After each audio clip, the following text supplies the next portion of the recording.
The Silence Falls, the Nexus Observatory, floated in the neutral zone between three major galactic territories, a crystalline structure that sparkled against the cosmic backdrop like a frozen star. Commander Thrix adjusted his sensory tendrils, all 6 of them stretching toward different monitoring stations that tracked communications across the known galaxy. As a Zealothi, his species had evolved specifically for pattern recognition and data analysis. Their homeworld's triple sun system had forced them to develop the ability to process multiple streams of information simultaneously just to navigate their complex day-night cycles. For the past 70 cycles, Thrix had monitored the communications hub with the dedication his species was known for. The job was usually monotonous, tracking trade agreements between the Corvan merchants and the Batari colonies, logging scientific discoveries from the research stations near the galactic core, and occasionally mediating disputes when communication protocols were violated. But today felt different from the moment he arrived at his station. The human channels were always the most active, despite being the newest members of the Galactic Alliance. Having achieved faster-than-light travel only 200 years ago, humans had spread across their designated sectors with remarkable speed. They colonized harsh worlds that other species deemed uninhabitable. They established trading posts in asteroid fields where the gravitational forces would crush most vessels. They even maintained research stations near black holes, studying phenomena that older civilizations had long since deemed to be dangerous to approach. What made humans unique wasn't just their adaptability or their seemingly reckless courage. It was their constant need to communicate. Where other species sent formal transmissions on predetermined schedules, humans filled the void with endless chatter. Military channels buzzed with status reports and friendly banter between patrol ships. Civilian networks carried everything from educational broadcasts to entertainment programs that Thrix secretly enjoyed, though he would never admit it to his colleagues. Even their emergency frequencies maintained a steady rhythm of check-ins and confirmations. The first sign of trouble came when the background noise disappeared. Thrix's primary tendril twitched as he noticed the absence of Earth's planetary broadcast network. The constant stream of news, weather updates, and cultural programming that usually emanated from humanity's homeworld had simply stopped. He adjusted his equipment, running a diagnostic check on the receiving arrays. Everything showed optimal function. His secondary tendrils began checking other human frequencies. The Mars Colonial Authority was silent. The Europa research stations weren't responding. The massive shipyards orbiting Jupiter, which usually filled subspace with the electromagnetic signatures of construction, showed no activity. One by one, Thrix confirmed what his instincts were already telling him. Every human settlement, ship, and outpost had gone completely dark. The time stamp showed it had happened exactly 37 minutes ago, Galactic Standard Time. Every signal, from the strongest military transmission to the weakest civilian broadcast, had ceased within a window of less than 3 minutes. The synchronization was impossible. Human space covered dozens of light years. Even with their fastest communication methods, coordinating such a complete blackout should have taken hours, if not days. Thrix activated the emergency protocol, sending an urgent alert to the observatory's director. Within moments, Director Yanis materialized on the transport pad, her insectoid form clicking with agitation. The Kretak were among the oldest spacefaring species, and Yanis had served as director for over 3 centuries. In all that time, Thrix had never seen her compound eyes dilate with such obvious concern. "Show me everything," she commanded, her translator converting her species' complex pheromone language into audible speech. Thrix transferred his findings to the main display, where the absence of human signals created a vast dark zone on the communication map. It looked like someone had taken a hole punch to reality itself, removing an entire civilization from the galactic conversation. Director Yanis studied the data, her head tilting at angles that would have been impossible for most vertebrate species. Have you attempted direct quantum entanglement communication with their emergency coordinators? Yes, Director. All entangled particles showed decoherence. It's as if the receiving ends no longer exist. The implications sent a chill through the observatory. Quantum entanglement was supposed to be inviolable, a connection that transcended space and time. For all human-linked particles to simultaneously decohere suggested something had happened to the humans themselves, something catastrophic enough to affect matter at the quantum level. Before Yanis could respond, alerts began flooding in from other monitoring stations across the galaxy. The Altarian Deep Space Array reported massive gravitational anomalies at the edge of human space. The Vorten military intelligence confirmed all human patrol vessels had disappeared from their scanners. The ancient Etherian collective, beings of pure energy who rarely concerned themselves with physical matters, sent a single message that made Yanis's wings tremble. The pattern repeats. The harvest begins. Thrix pulled up the long-range sensors, pushing them to maximum sensitivity. What he saw defied conventional understanding. Approaching from the void beyond the galactic disk were objects of impossible size and configuration. They didn't appear to be ships in any traditional sense. Instead, they seemed to be distortions. In space itself, regions where the fabric of reality had been twisted into something that shouldn't exist. The readings were contradictory and constantly shifting. One moment the sensors showed solid objects with the mass of small moons. The next, they registered as gaps in space-time, holes in the universe that moved with obvious purpose and intelligence. The only consistent reading was their trajectory. They were heading directly for the former human territories, and at their current speed, they would arrive in less than 6 hours. Director Thrix said, his voice barely above a whisper, the timing of the human silence and the appearance of these ... things. It's too precise to be coincidental. Yanis's compound eyes reflected the horror of understanding. The humans didn't go silent because they were destroyed. They went silent because they knew what was coming. They were trying to hide. But even as she spoke, both of them knew the terrible truth. If humanity, with all their stubborn determination and miraculous ability to survive impossible odds, had chosen to hide rather than fight, then whatever was approaching from the void was beyond anything the galaxy had faced before. The observatories, ancient warning systems installed by civilizations that had long since passed into legend, began activating one by one. Seals that had been dormant for 50,000 years cracked open. Archives that required unanimous council approval to access started broadcasting their contents on open channels. The message they carried was simple and terrifying. They have returned. The Devourers walk between the stars once more. Thrix watched the approaching distortions on his screen, feeling a primal fear that his logical mind couldn't suppress. His species had evolved to recognize patterns, and the pattern he saw now was one of ending.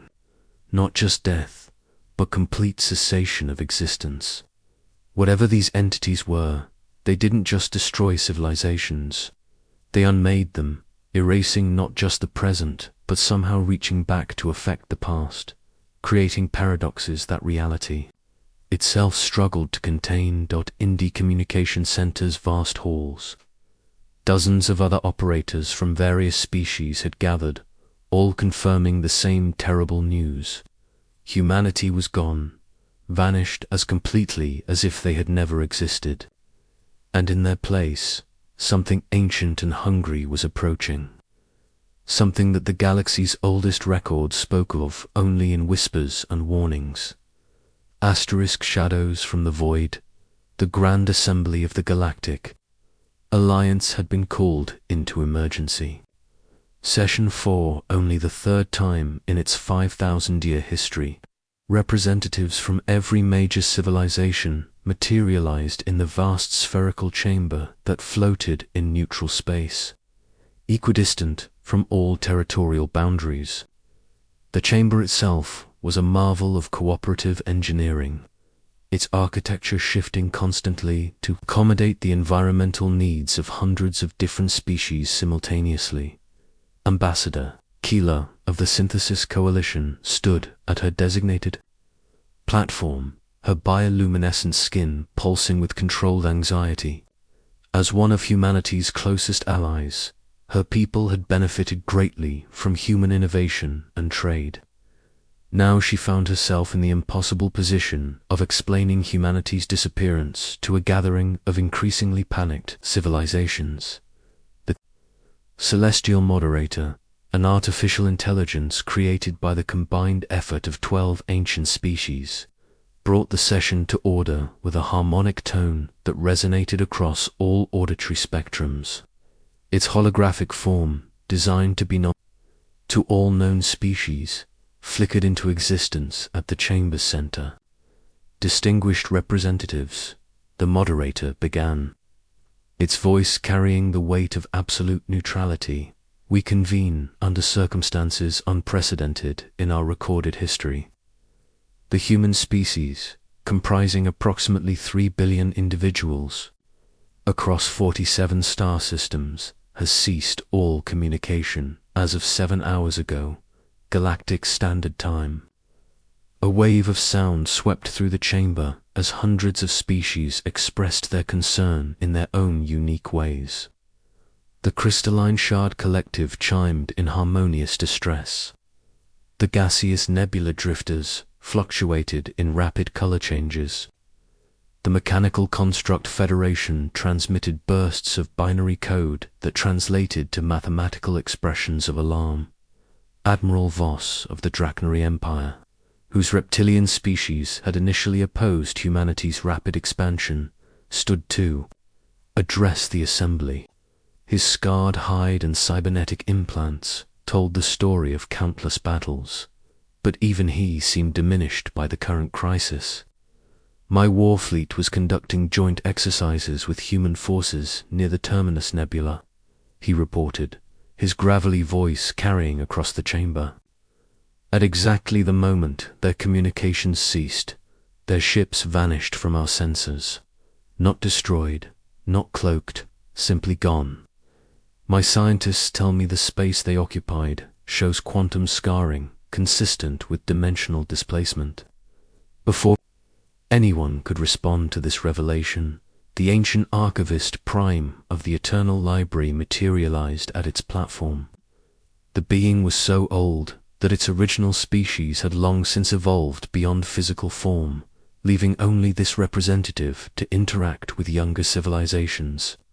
When it spoke, every universal translator in the chamber struggled to convey concepts that predated modern language.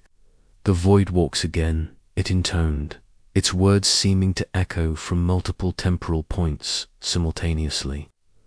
What you call empty space between galaxies is not empty. It is inhabited by entities that exist, in states of reality your sciences cannot yet comprehend. They are known by many names across the eons. The entropy shepherds, the unnamed hunger, the void walkers.